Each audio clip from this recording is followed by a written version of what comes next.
रीवा जिले के हिनौती गौधाम में इतिहास रचा गया जब उप मुख्यमंत्री राजेंद्र शुक्ल ने 1300 एकड़ में विकसित किए जा रहे विशाल गौ संवर्धन प्रकल्प के तहत तैयार गोपाला और कामधेनु नामक दो भव्य गौशालाओं का लोकार्पण किया। 50,000 बेसहारा गौवंशों के संरक्षण के उद्देश्य से बन रहा यह प्रकल्प पूरे देश के लिए एक आदर्श मॉडल बताया जा रहा है।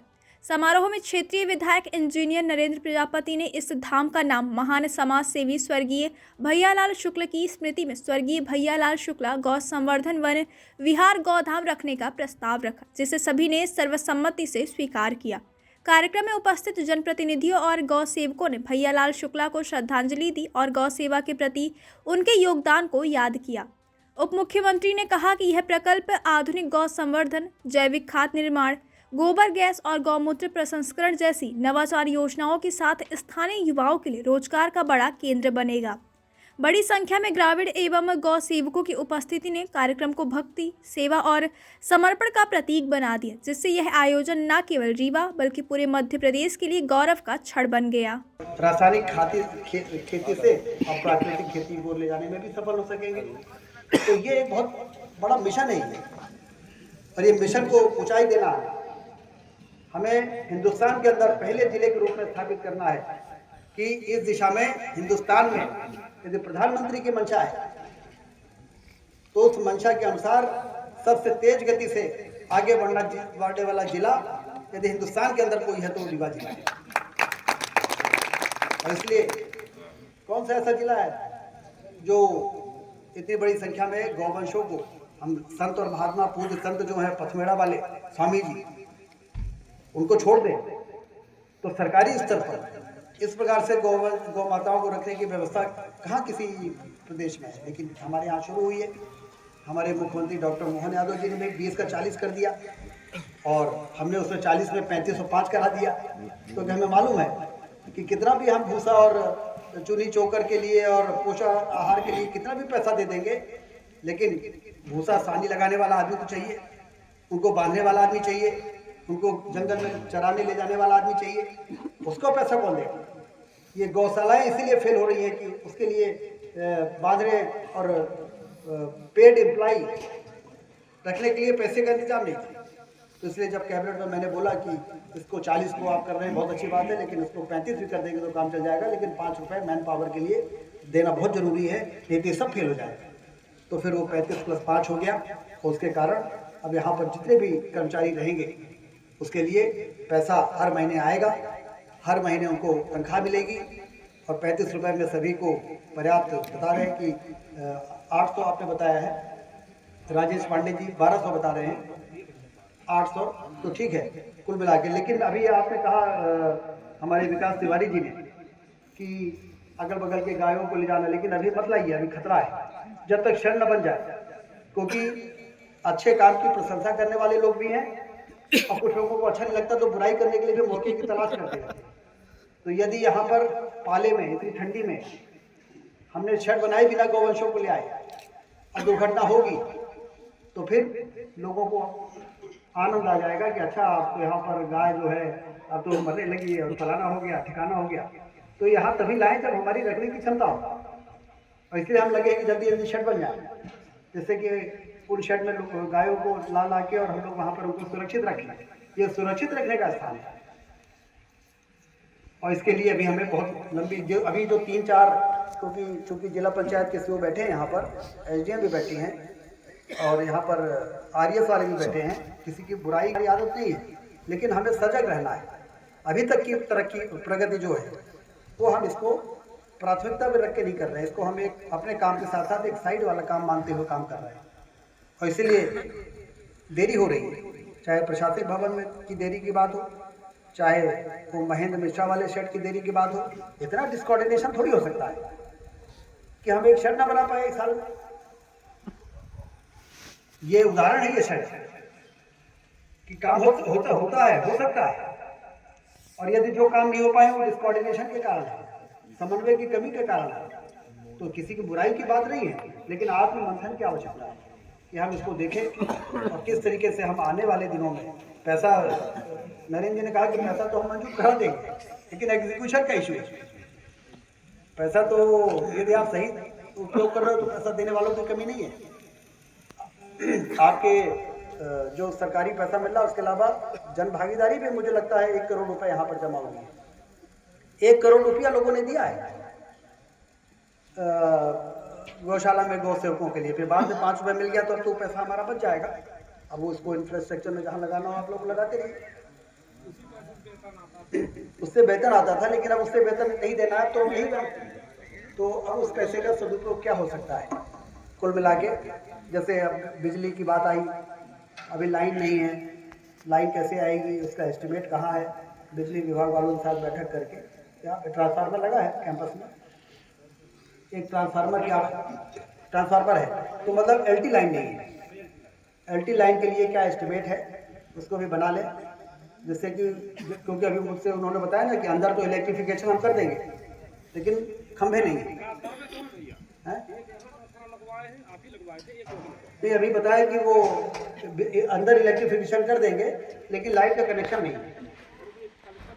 तो कनेक्शन लेने के लिए जो एलटी लाइन खंभे गाड़ के होते हैं उसका एस्टिमेशन ले लें, बिजली विभाग को पैसा दे दें, तो फटाफट सारे खंभे गाड़ के और ये अलॉन्ग की मास्टर प्लान जो रोड है उसके अलॉन्ग जैसे जैसे शेड बनते जाएँ उतना उतना हम काम कराते जाएंगे। पूरे में लाइट फैलाने की आवश्यकता नहीं है, क्योंकि शेड बनते जाएंगे तो बढ़ाते जाएंगे एलटी लाइन के खंभे, तार खींच के और वहाँ से उनको कनेक्शन देते जाएंगे। तो कुल मिला के काम बहुत है, विजन बड़ा है और उस विजन को, उस काम को समय सीमा में करना है तो स्पीड बढ़ानी पड़ेगी। पैसे के इंतजाम के लिए हाथ पैर चलाना पड़ेगा, प्रस्ताव बनाने पड़ेंगे, शासन को भेजना पड़ेगा और उसको मंजूर कराना पड़ेगा, तब जाके ये काम हो पाएगा। और यदि हमने कामनाएं और गौ माता का आशीर्वाद सभी पर बना रहे, यही प्रार्थना है। जब बन जाए तो त्योथर के गौ माता का वहाँ ले आवे का है, जे त्योथर के जो नेता ये जमीन ढूंढी नहीं। पुण्यतिथि का कार्यक्रम रखा क्योंकि माननीय जी कल भोपाल में थे। ऐसी आत्मा को याद करते हुए यहाँ पर मंचासीन मध्य प्रदेश शासन के उप मुख्यमंत्री श्री राजेंद्र शुक्ला सर, सम्मानीय हमारे प्रयागराज से आए हुए संत सुमंत महाराज जी और द्वय संत जी को मैं कोटशाह यहाँ पर नमन करता हूँ। मंचासीन अभूतपूर्व विधायक, अभी चर्चा हो रही थी कि आपका एक कार्यक्रम अलग से मैं व्यक्तिगत करूंगा और इनके अंदर जो श्रीमद् भागवत और रामायण और ऐसी ऐसी चीजें जो भरी पड़ी हुई है उसका मैं लोगों के लिए और मैं अपने व्यक्तिगत लाभ के लिए भी, जब ये और बेहतर अच्छा ये गौ अभ्यारण्य बन जाएगा तो अवश्य, क्योंकि कई बार जब भी आपको हम लोगों ने सुना तो अंदर बात रह जाती है और उसको एक बार सुनने के लिए हम लोग एक अलग से समय रखेंगे। सम्मानीय यहाँ पर जिला पंचायत के सदस्य और जनपद के अध्यक्ष विकास तिवारी जी, सीओ साहब महताब सर और एसडीएम मैडम, डिस्ट्रिक्ट मैडम और मंडल अध्यक्ष जो बेहतरीन संचालन कर रहे हैं सुनील पांडे जी, मंडल अध्यक्ष यहाँ हमारे मनगावा के अरुणेंद्र मिश्रा जी, मंडल अध्यक्ष सूरा के मुकेश पटेल जी बैठे हुए हैं और SIR के पूरे विधानसभा के संयोजक नकुश गुप्ता जी, अरविंद मिश्रा जी, यहाँ पर लक्ष्मीकांत तिवारी जी, गौ संवर्धन बोर्ड के उपाध्यक्ष, जिनके देखा दृष्टि में जिस प्रकार से ये पूरा समय देते हैं और 24 घंटा बराबर कनेक्टेड रहते हैं माननीय जी के साथ में। कोई भी छोटी सी भी मिस्टेक आती है फट से व्हाट्सएप में बात जाती है और तुरंत रीड होता है और उसके बाद एक्शन भी होता है। और ये एक्शन मोड आप लोगों ने यहाँ पर अभी देखा भी कि जिस प्रकार से कहीं पर कोई मिस्टेक आई है तो उसको तुरंत उसको रेमेडिफाई करते हैं। साथ ही साथ यहाँ पर जो भी मातृ शक्तियाँ हैं सभी को मैं अपनी तरफ से बहुत बहुत चरण वंदन करता हूँ। चारी भैया भी यहाँ पर बैठे हुए हैं, सभी को। अब आता हूँ सीधे टू द पॉइंट। ये जो गौशाला है, जहाँ पर जब मानी जी यहाँ पर आए प्रथम बार, जब इन्होंने देखा कि यहाँ पर तो शुरुआत में उनके माइंड सेट में यह था कि ये गौशाला का निर्माण शुरू से करना है। जब उन्होंने देखा कि बेस बना हुआ है पहले से, उस बेस को थोड़ा सा पुशअप करना है और जब उन्होंने पूरी कार्य योजना बनाई, अब ये आप लोग स्वयं भी यहाँ पर देखते होंगे कि जहाँ पर गौ माता का आशीर्वाद हो, और ये वही गौ माता है जो हम सभी को बैतरणी पार कराएगी। अब वैतरणी पार कराने वाले गौ माता के लिए अगर हम यहाँ पर इस प्रकार की व्यवस्था करते हैं तो बहुत ही बेहतरीन भविष्य हम सभी का और धरती माता का। जब मैं चुनाव में था शुरू में, तो एक एक मतदाता और एक एक किसान सबसे पहले हम तो ये कहता था कि हम तो आपको आशीर्वाद देंगे, भारतीय जनता पार्टी को आशीर्वाद देंगे, लेकिन हमारे गांव भर के खेती किसानी का ये जो बेसहारा पशु है इनसे आप बचाओगे। बड़ा क्रंदन रहता था, बड़ा दिमाग में एक्सरसाइज होती थी कि कैसे इतने बड़े प्रोजेक्ट को मैं कर पाऊंगा। और जब मुझे ये मौका मिला तो ये कुल मिलाकर के गौ माता का ही आशीर्वाद है कि मानी जी को यहाँ पर हम लोग ला पाने में सफल हुए। और जिस प्रकार से इन्होंने कलेक्टर को, कमिश्नर को और सीओ मैडम हो गई, एसडीएम हो गई, सभी को जब बैठा करके अधिकारियों के साथ बैठकर बात करते हैं, ये प्रोजेक्ट पहले 600 एकड़ था, 600 से फिर 1300 एकड़ की भूमि में ये परिवर्तित हो गया। और जिस प्रकार से आज हम लोगों ने गौपाला और कामधेनु शेड का यहाँ पर लोकार्पण किया है। अब आप आगे आने वाले दिनों में देखेंगे आज का जो एक्शन मोड रहा सबका, ये चीज यहाँ पर ई साहब यहाँ पर बैठे हुए हैं, उन तक भी मैसेज गया है कि आप इसको लचीले तरीके से मत लें, क्योंकि ये अंतर्राष्ट्रीय स्तर का बनने वाला है गौवंश वन विहार। और यहाँ पर जब बाहर से आप लोग तो यहाँ पर आए हुए हैं, लेकिन जब बड़े बड़े संत समागम यहाँ पर होंगे, जैसा अभी मानी जी ने कहा, यहाँ पर जो बरौं संस्कार है या छठी है या कर्ण विच्छेदन है या यहाँ तक मैं कहता हूँ कि सामूहिक विवाह के सम्मेलन भी, क्योंकि इतना बड़ा परिसर है, बहुत कुछ इनके दिमाग में मानी जी के है, तो इसको आप लाइटली मत ले। जो भी यहाँ पर अधिकारी कह रहे हैं, पैसे की कमी की तो बात है ही नहीं। मुझे आदेशित किया गया 2 कुल के लिए और मैंने 3 या 4 कुल तक के लिए भी 2,59,00,000 तुरंत सहर्ष मैंने ओके किया।